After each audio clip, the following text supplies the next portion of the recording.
अस्सलाम वालेकुम नाज़रीन, डॉक्टर दानिश रियल फोकस के साथ हाजिर है। मौजूदा हुकूमत जो है अब अपनी कैबिनेट को फ़ाइनल करने जा रही है। अपनी हुकूमत की बकिया जो उनके और इनके इत्तेहादियों के दरमियान जो तय हुआ है उसको आगे इम्प्लीमेंट करना है। और यकीनन ये बात सामने आ रही है कि मौजूदा हुकूमत जो है वो अब अपनी मुद्दत पूरी करेगी जो रह गई है। वो अलग बात है कि इमरान खान साहब ये कह रहे हैं कि मैं दबाव डालूंगा और दबाव डाल के मौजूदा हुकूमत को इस हद तक मजबूर कर दूंगा कि वो फौरी इलेक्शन में जाए, और वो इलेक्शन चाहते हैं। हालांकि उनको बहुत पहले अपोजिशन ने रिक्वेस्ट की थी कि आप असम्बली तोड़ के आ जाएं, लेकिन उस वक्त वो नहीं आए थे। अच्छा, जिस नारे को लेके इमरान खान साहब चले हैं एंटी अमेरिका और फ़ौज के ख़िलाफ़, इदारों के ख़िलाफ़, वो नारा जो है वो जैसे मैंने कहा कि पाकिस्तान के अंदर एंटी अमेरिका एक आवाज़ पाई जाती है, एक सोच पाई जाती है। यकीनन इस नारे से वो लोग मरूब होंगे, लेकिन उनकी तादाद इतनी ज़्यादा नहीं है, बहुत कम है। 20,000, 25,000, 30,000 है। और यहाँ तो तकरीबन 12 करोड़ के करीब जो हैं वो रजिस्टर्ड वोटर हैं। 12 करोड़ 10 लाख समथिंग वोट हैं। अब जो नई मेरे पास फिगर आई है, वरना 11 करोड़ थे, लेकिन अब सुना है कि 12 करोड़ और 10 लाख के करीब वोटर्स हैं। अब तो बताइए कि ये जिसमें से तकरीबन 6 करोड़ 7 करोड़ वोट तो पड़ते ही हैं।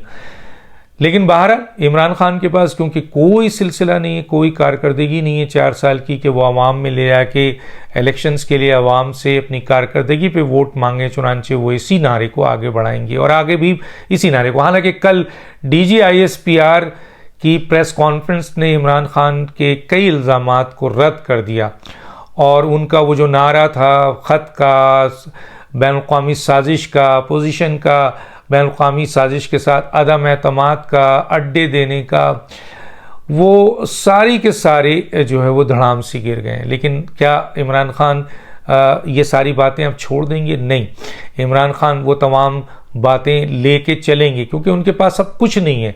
और एक और बहुत बड़ा जो कल बात है, जो हम हमेशा आपसे कहते हैं कि 70 साल में दुश्मनों ने पाकिस्तान की आवाम को और फ़ौज को लड़ाने की जो साजिश की थी वो आज तक कामयाब नहीं हुई। हाँ, अभी चंद हफ्तों पहले PTI या इमरान खान या उनके लोगों ने, ख़ास तौर पे शेख रशीद ने जिस तरीके से आवाम को फ़ौज के ख़िलाफ़ और पाकिस्तान के ख़िलाफ़, तभी तो देखिए ना आप, झंडे भी जले, पासपोर्ट भी जला।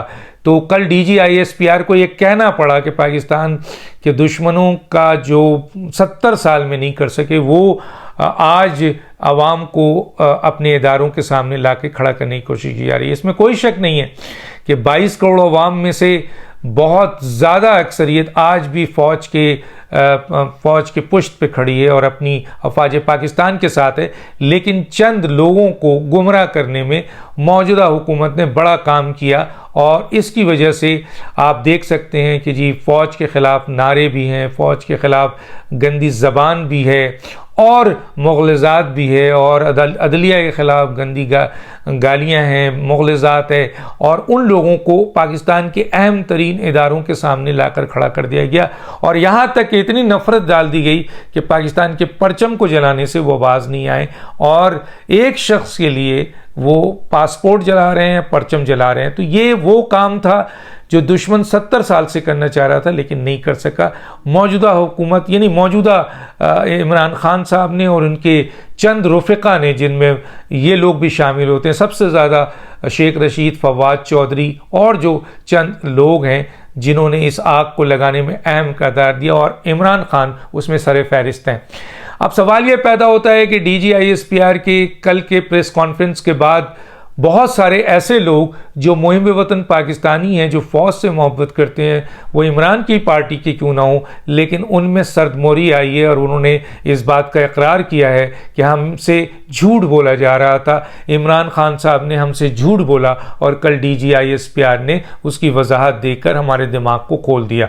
तो ऐसे लोग भी हैं जो अपने आप को इन चीज़ों से निकाल रहे हैं। उनमें उनके लीडर भी हैं, कारकुन भी हैं, MNAs भी हैं, MPs भी हैं, जिनको अकल आ रही है और आ चुकी है। लेकिन बहरहाल एक तबका ऐसा है जो कहता है, जो आपने सुना होगा नबी कि अल्लाह भी ऊपर से, वो कहीं एक खातून है, क्या नाम लूँ उस औरत का कि जो ये कहती है कि अल्लाह भी मना करेगा तो हम नहीं करेंगे, तो गोया कुफ्र बक रहे हैं। कोई कहता है कि हमारा नबी है, कोई कहता है वली है, कोई कहता है कि इमाम मेहदी का ज़हूर होने वाला है। मसलन कुफ्र के उस दर्जे पे पहुंचे हुए इनके ग़ुलाम जो कारकुन हैं या जो लीडर हैं, उनसे तो कोई उम्मीद नहीं की जा सकती है। लेकिन बहुत सारे लोगों ने इसको सराहा है और कहा है कि इमरान खान साहब ने गुमराह किया है।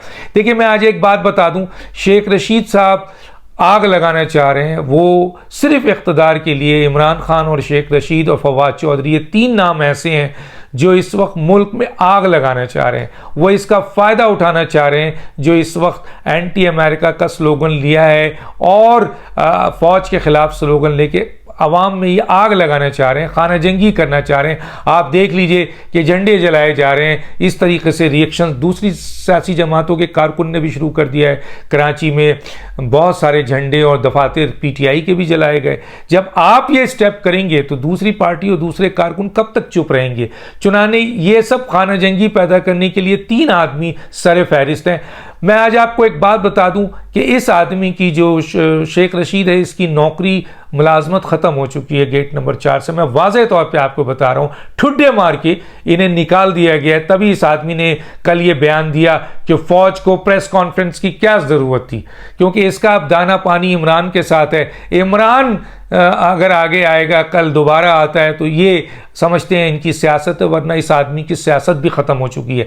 यकीन मानिए, इसकी तमाम बातें रिकॉर्ड की जा रही हैं और पुरानी भी सारी रिकॉर्ड है और मौजूदा हुकूमत को इशारा मिलना चाहिए, क्योंकि DGISPR ने यह बात वाज़ेह कर दिया है कि यह हुकूमत का फ़र्ज़ है कि जो मुल्क और कौम के ख़िलाफ़ नफ़रत फैलाए, इदारों के ख़िलाफ़ नफ़रत फैलाए और लोगों के दरमियान जो है वो हालात ऐसे पैदा कर दे कि खाना जंगी हो, उसके सिलसिले में हुकूमत अपना रोल अदा करे। तो हुकूमत को चाहिए कि इस ऐसे शख्स को जिसके बारे में कहा जाता है कि ये इस वक्त सबसे ज़्यादा खाना जंगी के लिए लोगों को उभार रहा है, इसको गिरफ्त में लें।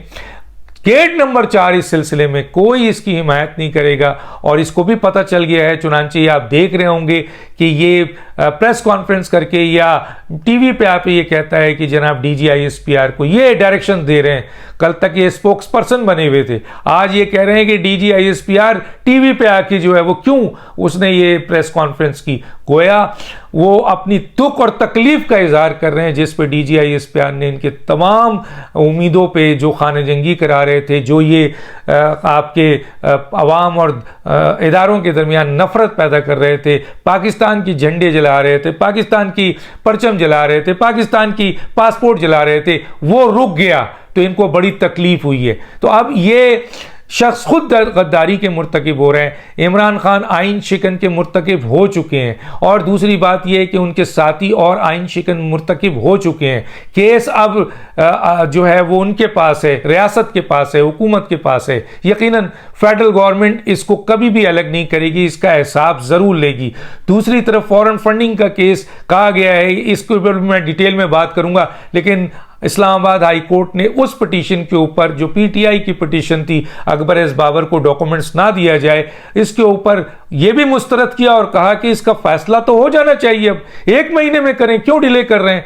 तो चुनांचे वो एक बहुत बड़ा केस है जिसमें इमरान खान और उनके इन रुफ़का के लिए मौत का परवाना है वो, क्योंकि वो ऐसा केस है जिसमें तमाम सबूत सामने आ चुके हैं और वो सबूत सारे के सारे इन्हीं की गवर्नमेंट में स्टेट बैंक ऑफ पाकिस्तान और इलेक्शन कमीशन और स्क्रूटनी कमेटी ने जो है हासिल किया है और अभी बहुत सी और इन्वेस्टिगेशन भी सामने आ रही है। गोया उनके अपने वकील केस लड़ने की पोजीशन में नहीं है।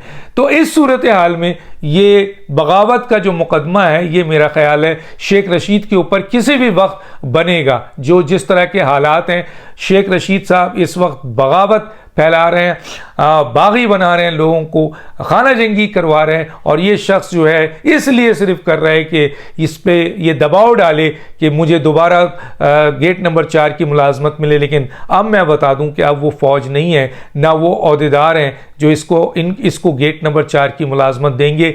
यकीनन ठुड्डे पड़े हैं इसको और ये सिर्फ चाहता है कि इमरान अगर आ जाए और इमरान की ताकत छा जाए और ये सारे पाकिस्तान की जो आवाम है, जो जलसे और जुलूस में इनके भी आ रही है, वो और ताकत ले लें तो शेख रशीद अपने मकासद को हासिल कर सके। लेकिन याद रखिए ये शक फितना है और फितने को ख़त्म करना अल्लाह का हुक्म है, रसूल अकरम सल्लल्लाहु अलैहि वसल्लम का हुक्म है। खुलफाए राशिदीन ने, मैं बार बार कह रहा हूँ, फितने को ख़त्म किया। ये फितने हैं, ये पाकिस्तान के लिए, पाकिस्तान के इदारों के लिए, पाकिस्तान की आवाम और कौम के लिए, पाकिस्तान के सुकून के लिए ये फितने हैं, इनका इलाज होना चाहिए। और मैं एक और इत्तला दे दूं कि शेख रशीद की तमाम स्टेटमेंट्स को रिकॉर्ड का हिस्सा किया जा रहा है ताकि इसके ऊपर बगावत का केस बनाया जाए। ये कोई इस काबिल तो नहीं है कि इसके ऊपर बगावत का केस बने, लेकिन ऐसे शख्स की को ज़रूर हिसाब लेना चाहिए जो मुल्क में खाना जंगी करना चाहता है। इस बुनियाद पे नहीं छोड़ देना चाहिए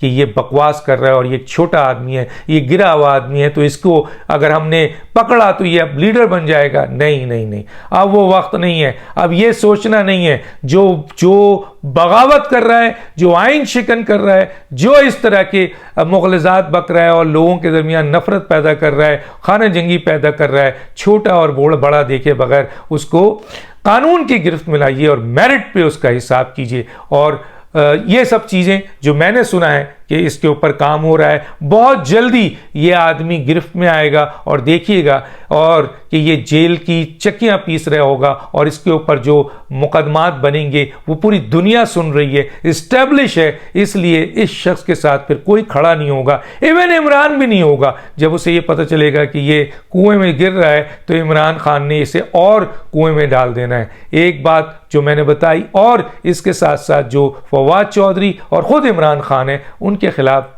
केसेस बहुत जल्दी सामने आने वाले हैं जो बहुत ही स्ट्रॉन्ग होंगे। और फिर इस तरह की जो मुल्क के ख़िलाफ़ और इदारों के ख़िलाफ़ नफ़रतें हैं, इंशाअल्लाह इसका ख़ात्मा होगा। डॉक्टर दानिश को इजाज़त दीजिए। अल्लाह हाफ़िज़।